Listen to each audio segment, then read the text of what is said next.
For me, the laughter and the metaphor and thinking of new ways to educate is what I lead with. And the investing material is almost secondary. Like every time I give a talk, I'm thinking, how can I add another joke into this? Because the material already exists out there. Like obviously you could cobble together an education via random articles on investing on the internet if you wanted to. But so my whole thing is how can we present this in a new way that'll actually stick? And so it's kind of just that. It's just shenanigans. And I think being real with people and also showing a bit of who I am and always serving and trying to get information, just try to democratize the information, really.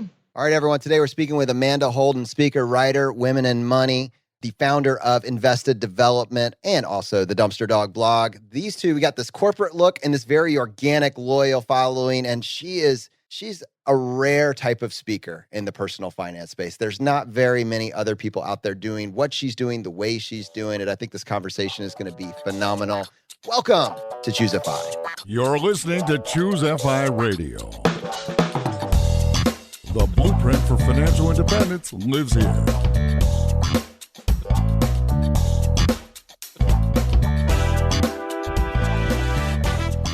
If you're looking to unlock the secrets to financial independence and early retirement, you're in the right place. Stay tuned and join a community of like-minded people who are getting off the hamster wheel and taking control of their lives in the pursuit of financial independence. Choose FI, your home for financial independence online.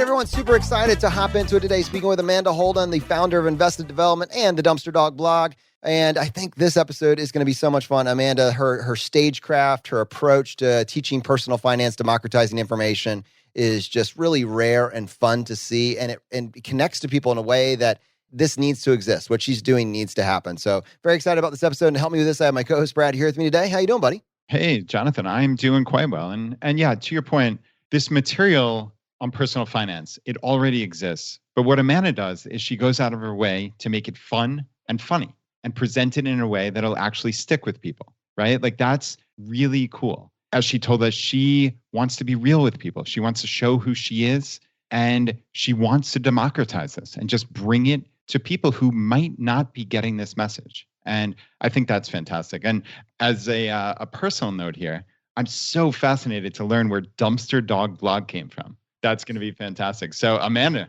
with that, welcome to Choose FI. Thank you, guys. Thank you so much for having me. I suspect that if you had an FAQ document on your website, amandaholden.com, probably the first question is, where does the name Dumpster Dog blog come from? And maybe we should just start there. Sure. Let's get it out of the way. I feel like the name is making Jonathan a little bit uncomfortable. I mean, no, I love it. I'm a little scared, but I love it. Don't say you love it if you don't mean it. It's a struggle. It's like a curb your enthusiasm. I love it, but I can't turn away. But I'm also like, interesting. Oh, yeah. Well, that's kind of the idea. So Dumpster Dog is a nickname that I had picked up when I was working in corporate America at an investment management firm. And so the genesis of the name was actually, it's from my coworkers. When I was working at the investment management firm, I hit a point where I was like, you know what? This is a great job. I'm learning a lot. I was one of very few women in the department that I worked in.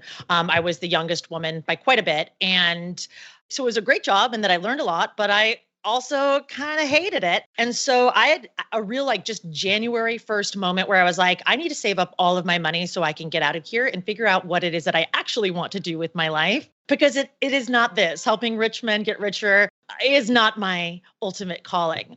And so I just decided, you know what? I want to quit this job and I want to leave and I want to go travel and I want to do it in 6 months. And I just decided to institute just a large series of rules of what I could spend on and what I couldn't spend on. And so basically I was just like jamming a piece of cotton up the faucet and just saying no more spending whatsoever. It's going to be completely scrappy, bare bones, so that I can get out of this place, so I can get out of what I believed was a toxic workplace. And so anyways, while I was saving money, while I was being super scrappy, I started doing things, I'm working with all of these guys and there's like food everywhere all of the time. And so I kind of started just by being like, you know what? I'm going to live off the excess of others. I'm going to live off of what these guys are eating. So like homeboy to my right has, a half-eaten chicken salad wrap and he's just leaving the other half there. I'm just going to ask for it. I'm just going to be like, hey, are you going to eat the rest of that? Because I will have it. And so the guys actually started calling me Dumpster Dog. And really that nickname came from my friends who were my coworkers that knew what I was trying to do. They knew that I was trying to save up money to quit. And so this may surprise you, but the nickname actually came from a very loving place. Okay. And and so when I was kind of starting my career over, I left, I traveled for a year. And really, I actually thought that I would leave the world of finance altogether. But I guess kept having this nagging feeling like, hey, Amanda, you've been helping your girlfriends with all of this information for years now. Like, what's the difference between a stock and a bond and a mutual fund? Could we come back to that just for a second? I know you have I want to go there, but before you tell me about this, for 6 months, you put a piece of cotton up the faucet and you cut your spending and you ate the second half of the chicken sandwich wrap and you raided the fridge at the end of the week before they cleared it out. And like, did it work? Play this out. Was that worth it over that period of time? Because up to that point, you'd save nothing. I'm not really sure. How did the 6 months play out for you? So I had saved money in my 401k, and that was, to be honest, totally it. In my early 20s, I was a bit of a recluse, was, essentially lighting paychecks on fire at that point, just because, and I think that this is a reaction so many people have when they are in their 20s and they get their first big girl job and they get their first big girl paycheck. It's like, okay, like a round of tequila shots for every single stranger at the bar was kind of my MO. And so cutting off all spending, all social spending, really not buying much for myself actually did result in me being able to save enough to be able to travel for a year. So what did the people in your life think? Like, did you overtly tell them about this plan? Was it just kind of, hey, she's snagging free food, maybe there's something up here? Like, how did this come out? Like, how did it filter out? Did you tell people or did they just kind of figure it out? And what did people think, I guess, most importantly?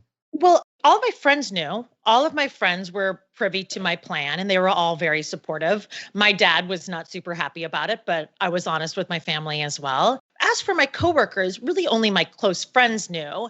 And my other coworkers, I don't think, thought that much of it. I was always kind of a little bit wild and doing wild things. So I don't think that anybody was overthinking it. But then after the fact, looking back in the rearview mirror, it made a lot of sense of what I was doing and why I was doing it. And I think that, the way that I even opened talking about it, there is a blog post on my blog called How I Became the Dumpster Dog. If anybody wants to read the full story, how I open is with the conversation that I had with my boss when I told my boss that I was quitting and that I did not have more work lined up thereafter and that I would just be traveling. Kind of like cocks his head to the right and like looks at me and he's like, wait a minute. Okay. Is this why the guys have been calling you Dumpster Doggy? I'm like, yeah, this is why the guys have been calling me Dumpster Doggy. And he's like, is this why I saw you pull a burrito from the trash? I was like, yeah, this is why you saw me pull a burrito from the trash.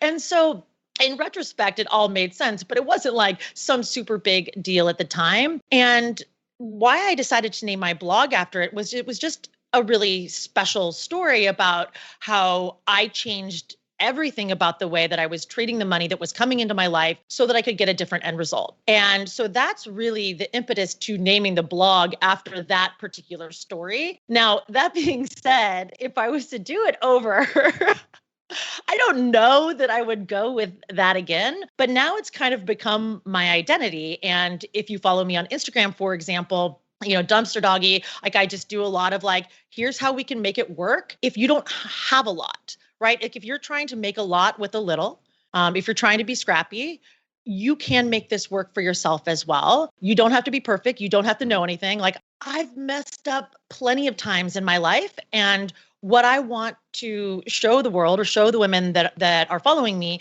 is that you don't have to be perfect. You don't have to be wholly about your money. You don't have to live a life free from mistakes in order to make it work. And so that's kind of the Dumpster Doggy ethos. Well, the Dumpster Doggy ethos, which I just want you to know, Amanda, I'm getting increasingly comfortable with, to a varying degree here. It just took a while. I'm just easing my foot in the water here. I'm just trying to see what this is. Like, But what I'm hearing, if we were to like really sit on this for a little bit, not just like push it to the side and say, wow, nothing to see here, but rather say, let's think about this. What we're saying is we have the privilege of living in one of the wealthiest countries in the world, and most of us take it for granted, and we waste constant amounts of food. Look at the trash bags that we're looking at putting out in the trash can. We are throwing away hundreds of dollars a month, thousands of dollars a month on food that we're not eating. And the point for many people here, the bare minimum point, the extreme point you just laid out, hey, I could just eat everybody else's food for 6 months and not pay anything for food. That's the extreme point.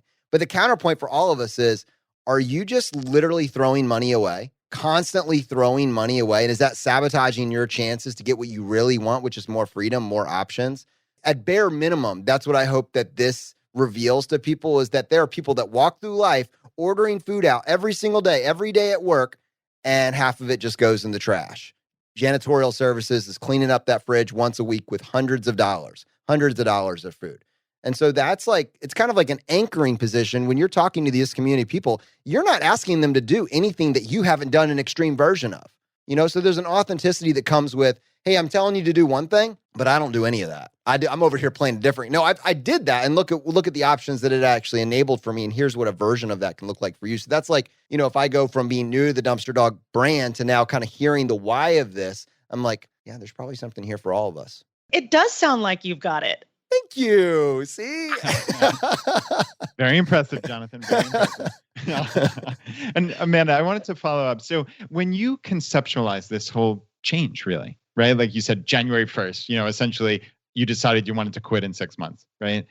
You've talked about a couple different things. You've talked about changing everything about your spending. It used to be tequila shots for all. And then it was, okay, I've got to change dramatically. You talked about leaving a toxic work environment, and you talked about traveling the world for a year. Like, I'm curious about like the mental like confluence of like how these three things fit together into like your lifestyle, and how you thought about this process. Like, was it just simply a means to an end to get you to be able to travel for a year? Or was this like a true kind of like metamorphosis, if you will?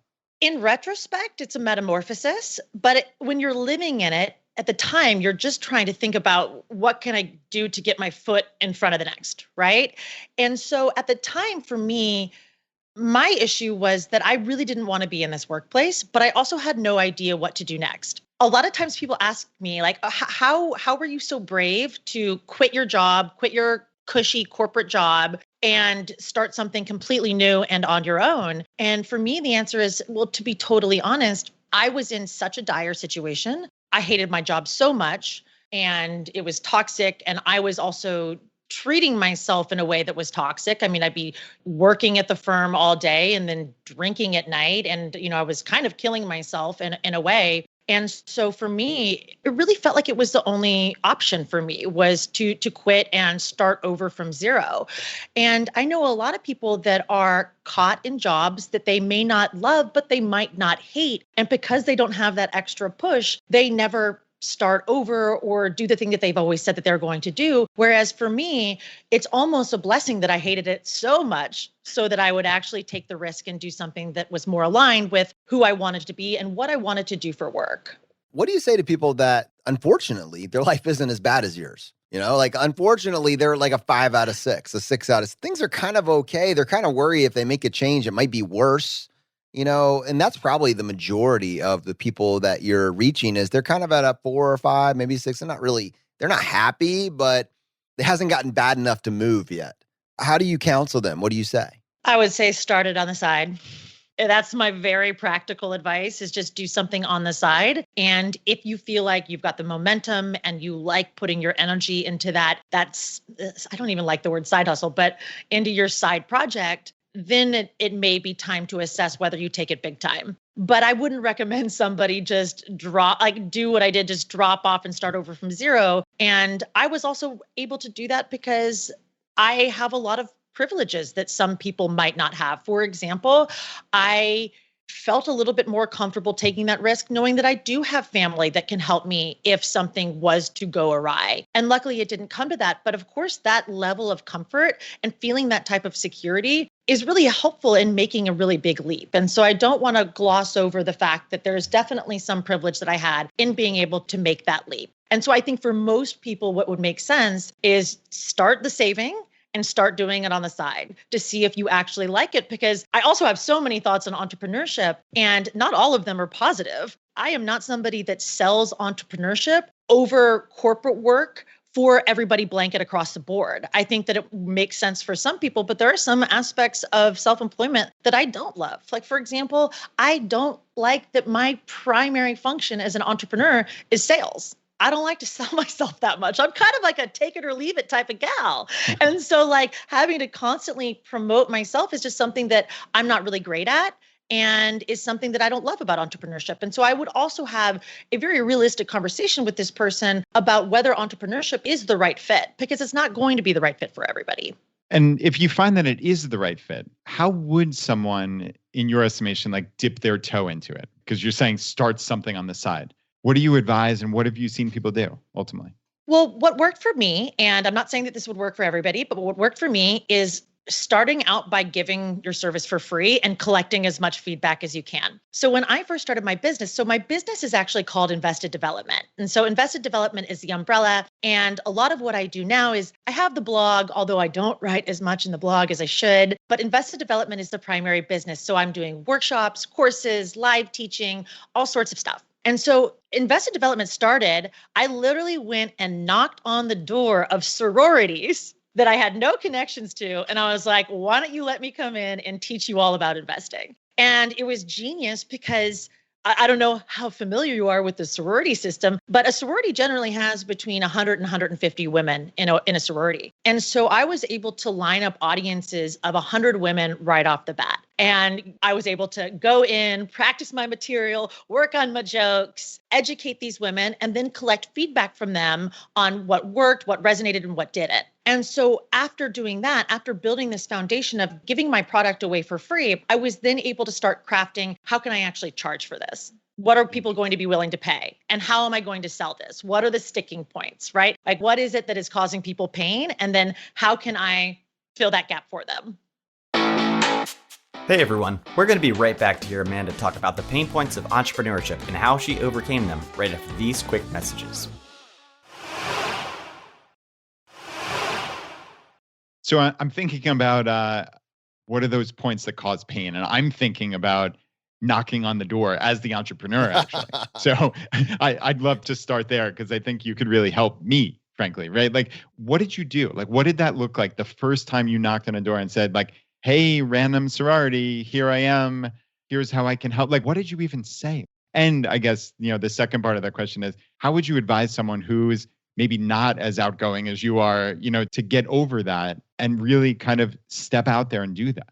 Sure. And it's all about connections as well. So the easy thing to do is to utilize your network that hopefully you're always building for yourself, because that too is an investment. I consider my friends and my family and my network one of my investments, and dip into it. So for example, everybody knows somebody that was in a sorority, and do those people know younger people that are now in that same sorority? And via those channels, I was able to find connections at local sororities for which I could set something up. And so start there. I mean, start with an email. You don't have to go around knocking on doors, because it does feel a little bit pathetic, like begging these 19-year-old girls to just listen to me. Is that what actually happened? That was you're walking down sorority lane and you're knocking on Kappa Delta and you're like, hey, so I was thinking about, ladies. Yep.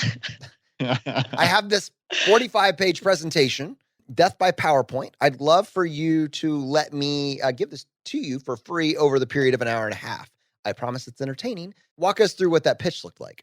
Oh, okay. So it's more of a just setting the groundwork. So for example, getting somebody to take a flyer and having them pass that information off to whoever at the sorority puts on these types of events. So all sororities put on some sort of educational quarterly event. That's kind of part of the deal. And so, I mean, and this is getting so specific that I don't know that it would be useful for anybody else. But basically, yeah, just getting the information to the person and then asking for that email so that I can then follow up later. And so basically, anytime I would be down in the college town for a talk, I would go knock on all the other doors after I was done and get the email and give them the information to plant that little seed. I love this. So you're going from no background in entrepreneurship to let me just try this, see how it works. Based on what comes back, we'll test and iterate. I'm willing to give it a shot. I know I've mapped out if this doesn't work, here's my fallback. And it feels like, all right, we'll figure this out. I've got some runway. Now, what I really wanted to get across or get through is you're kind of set up for the story. If we listen, I'm in a room, 200 men, and I'm helping them get richer. They're already rich. I'm helping them get richer. There's 3 women that are somewhat in this ecosystem, and there's a lack of representation. My heart is for more women to be in this conversation, because when women have a seat at the table, when they have wealth, the world's a better place. That is what I collected just by kind of looking at what your mission statement is, et cetera. And I love that. So now I'm wondering, you're saying part of this is like, one, the outreach isn't there. They're not being reached out to. And then 2, it's not presented in a way that's accessible. So your thing is accessibility. What does accessibility look like? What is this present? Maybe not the first one necessarily, but over time, what did your version of a personal finance talk that connects to people, what did that look like? What did you bring to it? There's so many layers of that. I would say that the primary ones are, first of all, using comedy as an educational tool. And so really throwing myself out there, testing jokes. For example, one of the things that I do is compare almost all things investing to dating, because who doesn't love to think about dating? And so, for example, talking about diversification as if it's playing the field, dating. And so I've got jokes that go along with that theme. And so comedy was what I led with. Comedy, not using jargon, trying to be as accessible as possible, because there's so much jargon in investing and people are so turned off by the idea of jargon. And so instead of like leading with a 401k or a Roth IRA, leading with the idea of, like, for example, I don't know if you guys know what a caboodles is. Do you know what a caboodles is? No. Okay. No. Okay. So every woman your age either had a caboodles or wanted a caboodles growing up. And so they're basically these like hot pink and teal organizers. And so every powerful woman my age definitely wanted a caboodles at some point, like just like where you can keep all your treasures, all your miniature novelty eraser collection, your tie-dye scrunchies, your nail polishes, whatever it is. And so leading with that, being like, hey, a caboodles is just a place where you store your treasures. That's what a 401k is. The treasures are the investments, right? The tie-dye scrunchies, those are the stocks, the bonds, the ETFs, the mutual funds. Those are the investments. But the caboodles itself is just a storage place. It's just a fancy little storage unit. And so leading with something like that instead of the jargon. And so the comedy, going jargon free. And then something that I've also adapted over the years is to take an approach that is extremely shame-free. Women are constantly feeling shamed about money. So,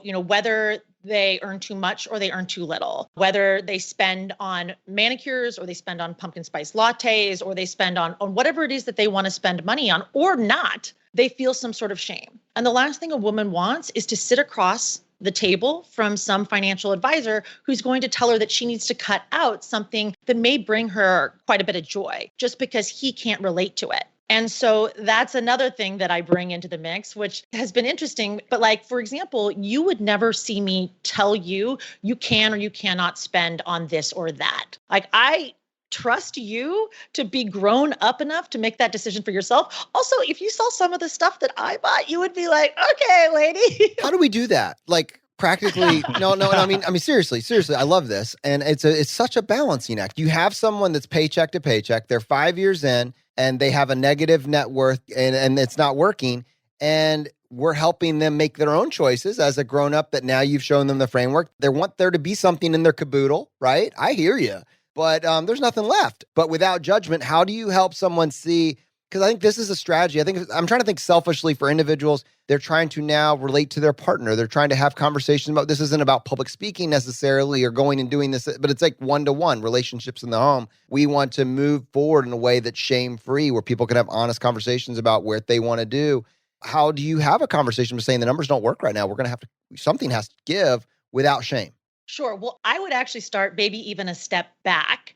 And in this particular scenario that you've laid out, analyzing whether this person is living paycheck to paycheck because they're really spending like a butthead, or is it because they're not earning enough? Because that's a really important conversation that we need to be having as well. Everybody deserves to spend a little bit of money on themselves, have a little bit of fun, splash around money. Of course, that can be taken to an extreme. And if that is the issue, then let's deal with it. But also, it doesn't need to be a shameful conversation. This is a conversation about human nature. We all want to take care of ourselves. It's a pretty natural thing to want to do. maybe what we need to do is just put in a plan, actually set up a budget that we're willing to stick with, and also consider automating the investing and the saving first. So then you can just do whatever you want with what is left over. And so that is one type of person. But the other type of person is somebody we might want to have a conversation about earning. And then we can forego the what may feel like a shaming conversation about you're spending too much money altogether, because the issue is really income. Man, I just looked up a caboodles, and what a cool thing. First off, I can Brad, see do my you want me to daughter get you really one? loving this. I'll have one sitting your web. Are they still available? I think Anna and Molly will take one. That's, those things are fantastic. They've got a lot of treasures to go in there. But all jokes aside, Amanda, like, I used to come up with like a phrase like, Jonathan, what did I use? An umbrella. Like your 401k is like an umbrella. And then it was the most ridiculous thing ever, or like these buckets. But that caboodles, that's a really cool thing. I might snag that for the future, if you don't mind, with a little attribution. Oh, please do. But so we talked about shame-free. We talked about ways that you kind of connect to your audience with comedy, but also like you don't have to be perfect. You said that before. And I'm curious, like, how open are you with the people you're presenting to or working with? And how do you feel that helps you connect more with people with your own story? People love a personal story. And so I feel like it's one of my best connection tools. And so I frequently share mistakes that I've made or things that I've done wrong, almost as a way of just opening up to bring people in. And so, yeah, I think that transparency and honesty about mistakes, and also just like not trying to put myself out there as a person who is perfect or looks perfect at all times, is really important to the ethos of my brand. So, I'm playing this out, and you leave your job and you travel the world, or at least South America. South America? Yeah, South America. And you do that for 6 months, and then you come back, and now you're leaning into entrepreneurship, or at least you're testing this idea. I would love to, see more women have access to this type of information. We talked about your first version of that was knocking on College Lane. But in order for this to be sustainable, in order for this to be something that you're going to be doing even now, years later, it needs to be a business. And as of right now, people haven't paid you for this. So let's talk a little bit about that transition. And then now, why do you think that this is growing at the pace that it is and seems to be shared as much as it is by people in your community?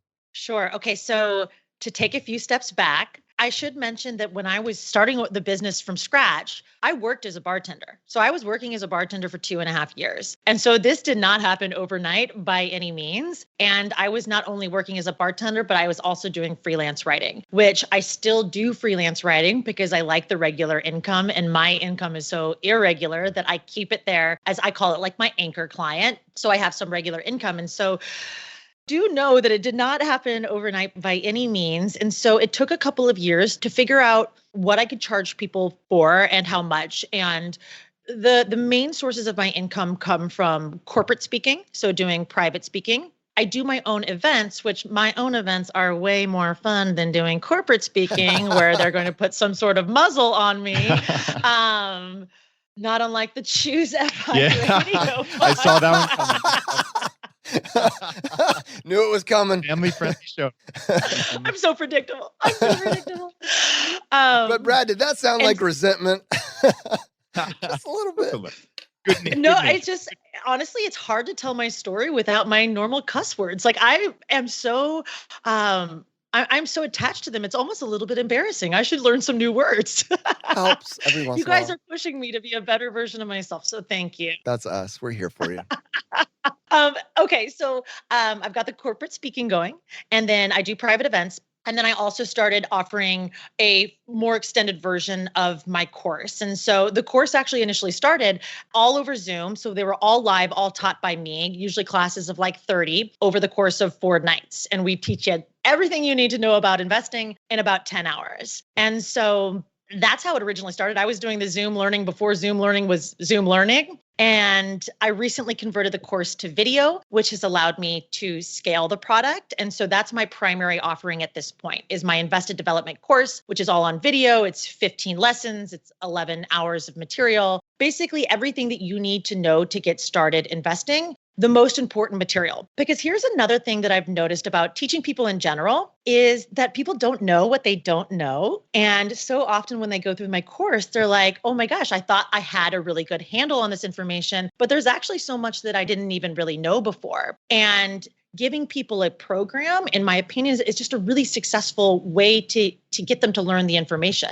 Of course, there are books out there. There are online articles. You could easily cobble together an education for yourself via random internet articles, but some people are just never going to do that. And like, for instance, you should see how much harder I work out when I am in a workout class where there's a teacher and there's other people watching and I've paid to be there. And so it's kind of the same idea. If you are somebody that learns better with metaphor and with a teacher who wants you to learn. With a little bit of unfiltered language added in for. With a little bit of unfiltered language.